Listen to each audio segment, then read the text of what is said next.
Sekarang kita akan membahas pertanyaan yang diberikan di sini, di mana jenis pertanyaan yang diberikan adalah verbal analogi atau berkaitan dengan hubungan antar kata. Yang pertama diberikan di sini adalah pasangan kata kertas dan pena. Kemudian kita harus mencari pasangan dari kata dinding. Di sini coba kita analisis, kertas dan pena keduanya sama-sama benda, di mana pena di sini merupakan alat untuk menggambar di dinding. Kira-kira kurang lebih seperti itu hubungan antara pasangan kata kertas dan pena.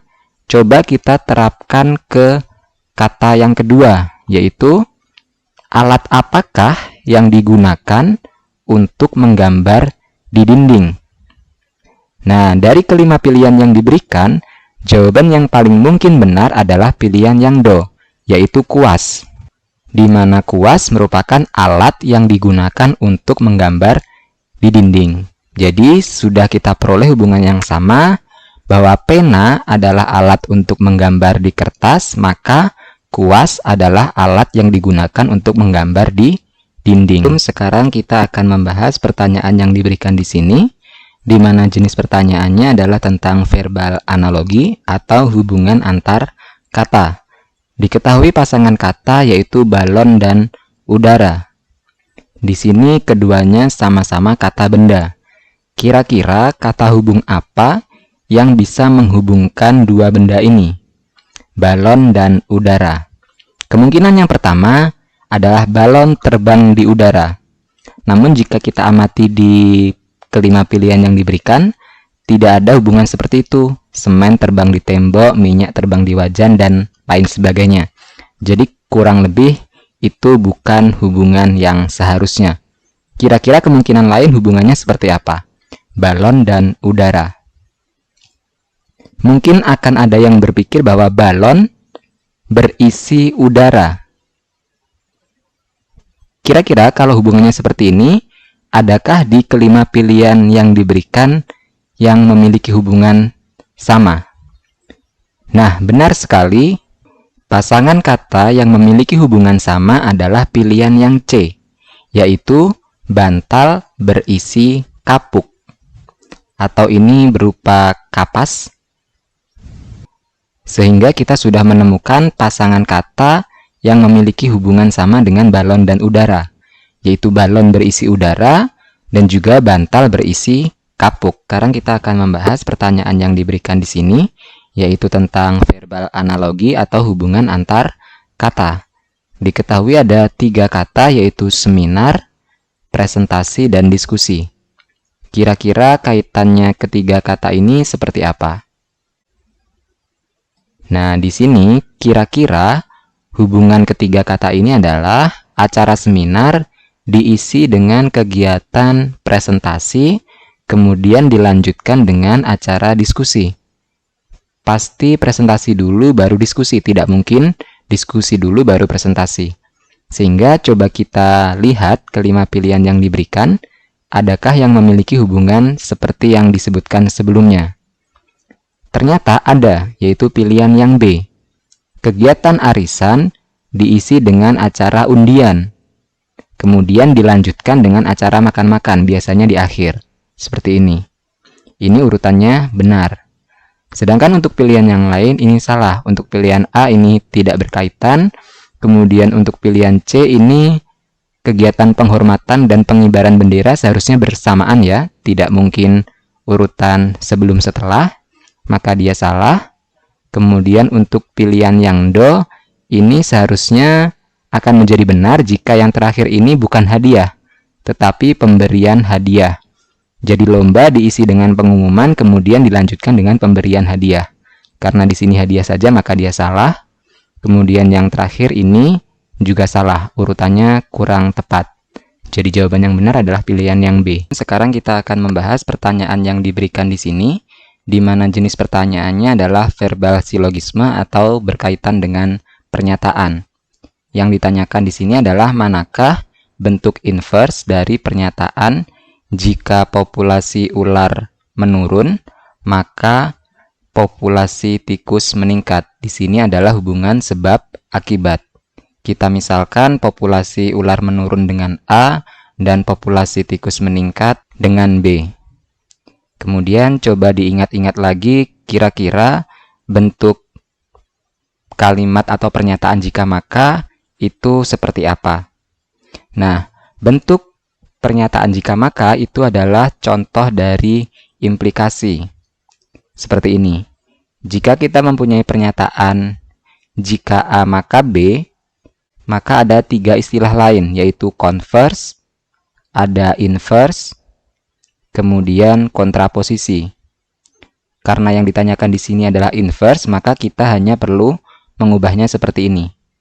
Kita punya pernyataan jika A maka B, maka inverse-nya adalah jika tidak A maka tidak B. Seperti ini. Jadi hanya ditambahkan negasi saja ke masing-masing. Maka inverse dari pernyataan yang diberikan adalah populasi ular tidak menurun, negasi dari A ya, maka populasi tikus tidak meningkat. Sehingga jawaban yang benar di sini adalah pilihan yang A, yaitu pernyataan yang pertama, yang ini. Sekarang kita akan membahas pertanyaan yang diberikan di sini, yaitu tentang verbal silogisme atau pernyataan dan proses penarikan kesimpulan. Di sini informasi pertama yang diberikan adalah semua penipu pandai berbicara dan ramah. Itu artinya seseorang dikatakan penipu jika memenuhi 2 kondisi ini, yaitu pandai bicara dan ramah. Kata hubungnya dan. Kemudian, informasi selanjutnya yang diberikan adalah Markus tidak ramah meskipun pandai bicara. Di sini kondisi yang kedua tidak terpenuhi, sedangkan kondisi yang pertama yaitu pandai bicara ini terpenuhi. Kira-kira manakah kesimpulan yang benar? Perlu diingat lagi bahwa kata hubungnya di sini adalah dan. Di mana kata hubung dan itu artinya kedua kondisi atau kedua syarat harus terpenuhi. Jika salah satu tidak ada, maka batal atau tidak berlaku. Karena di sini Markus untuk kondisi yang kedua tidak terpenuhi, yaitu dia tidak ramah, maka kesimpulannya adalah Markus bukan penipu meskipun dia pandai berbicara. Sehingga jawaban yang benar adalah pilihan yang do. Sekarang kita akan membahas pertanyaan yang diberikan di sini, yaitu tentang verbal silogisme berkaitan dengan penarikan kesimpulan. Diketahui pernyataan yang pertama adalah jika harga kedelai naik atau produksi tempe sedikit, maka akibatnya adalah harga tempe mahal. Kita misalkan dengan jika P atau Q, maka akibatnya adalah R. Kita tuliskan di sini, P atau Q akan mengakibatkan R. Seperti ini. Dan ternyata faktanya adalah saat ini produk tempe itu sedikit, produksinya sedikit, yaitu ini Q, meskipun harga kedelainya itu terjangkau.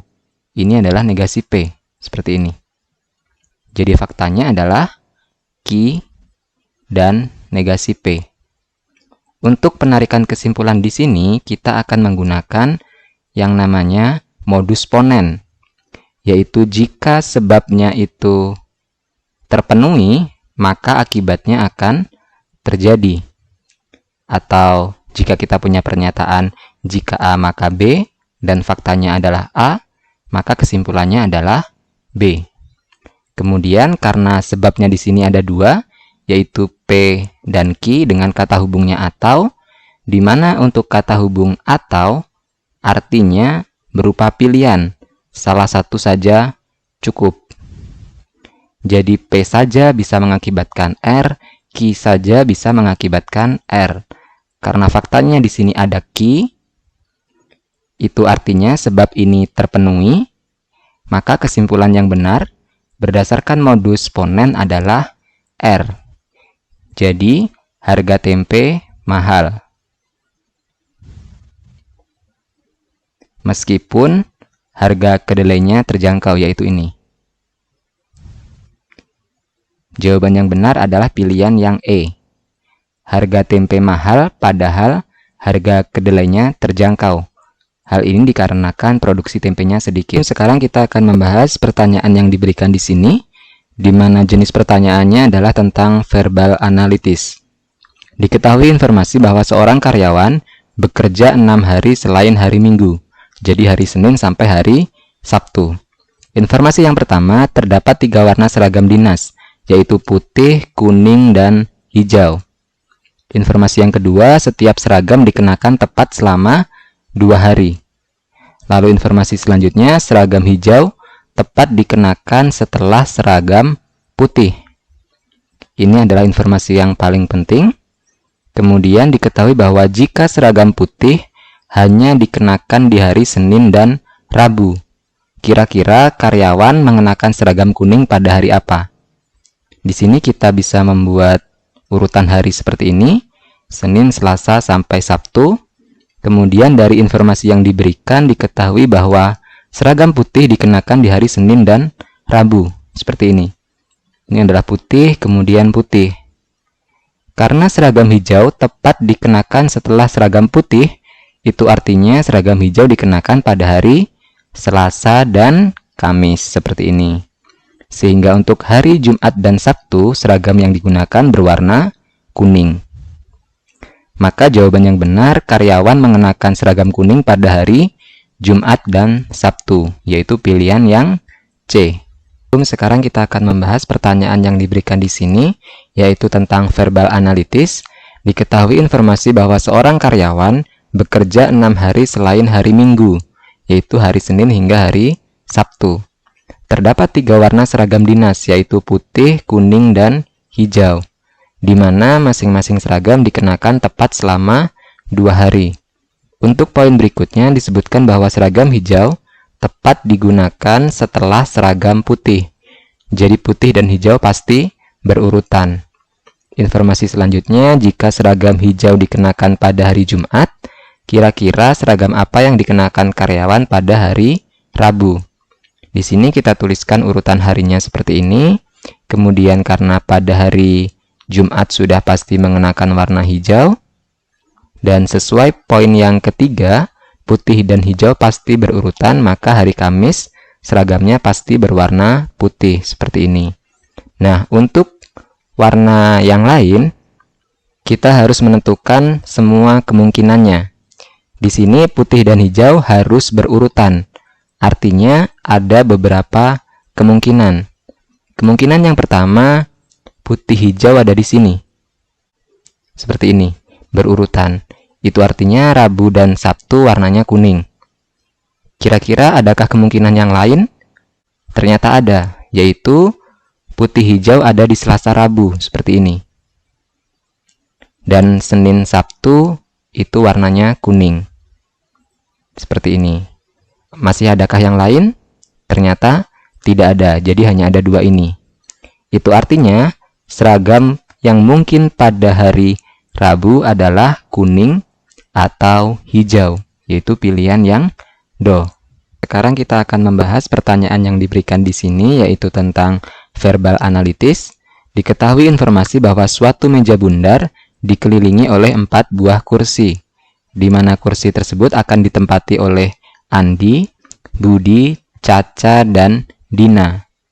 Kita gambarkan terlebih dahulu seperti ini kurang lebih untuk kursi dan mejanya. Lalu informasi yang diberikan adalah Andi dan Caca tidak mau duduk bersebelahan. Itu artinya Andi dan Caca pasti duduk berhadapan. Kita gambarkan di sini, Andi berhadapan dengan Caca. Sehingga otomatis di posisi yang kosong itu diisi oleh Budi dan Dina. Bisa di sini Budi lalu di sini Dina, ataupun sebaliknya. Di sini Dina, di sini Budi. Yang ditanyakan adalah, maka siapakah yang duduk di sebelah Dina? Jawabannya adalah Andi dan Caca, yaitu pilihan yang A. Sekarang kita akan membahas pertanyaan yang diberikan di sini, yaitu tentang operasi bilangan. Di sini jika kita perhatikan ada beberapa bentuk bilangan. Yang pertama adalah bentuk bilangan pecahan biasa, yaitu 1/5. Kemudian ada bentuk bilangan desimal, 0,6. Kemudian ada bentuk bilangan persen, yaitu 25%. Nah, cara yang harus kita lakukan untuk menghitung bilangan yang bentuknya bermacam-macam seperti ini adalah dengan menyamakan bentuknya. Bisa diubah ke bentuk desimal semua atau bisa diubah ke bentuk pecahan biasa semua. Di sini saya akan menggunakan perubahan ke bentuk pecahan biasa. Di sini 1/5 tetap ya, karena dia sudah pecahan biasa. Kemudian 0,6 kita ubah ke bentuk pecahan biasa. Nilainya sama dengan 6/10. Dapat disederhanakan dengan membagi 2 masing-masing. Maka akan diperoleh 3/5 seperti ini. Kemudian untuk bilangan persennya kita ubah juga ke bentuk pecahan biasa, di mana 25% sama saja dengan 25/100. Kita bagi masing-masing dengan 25 akan diperoleh 1/4 seperti ini. Sehingga sekarang kita bisa mulai melakukan perhitungan, yaitu 1/5 ditambahkan dengan 3/5, kemudian dibagi dengan 1/4, selanjutnya dikurangi dengan 1/5. Di sini 1/5 tambah 3/5 adalah 4/5. Kemudian akan dibagi dengan 1/4, kemudian dikurangi dengan 1/5. Nah, di sini bilangan pecahan dan dibagi dengan bilangan pecahan yang lain, maka bisa berubah menjadi perkalian. Dengan syarat untuk penyebutnya ini nanti dibalik ya. Jadi 4/5 dikalikan dengan 4/1, kemudian dikurangi dengan 1/5. Diperoleh hasilnya adalah 16/5 dikurangi 1/5, yang nilainya adalah 15/5, di mana 15 dibagi 5 hasilnya adalah 3. Sehingga nilai dari operasi bilangan ini adalah sama dengan 3. Jawaban yang benar pilihan yang C.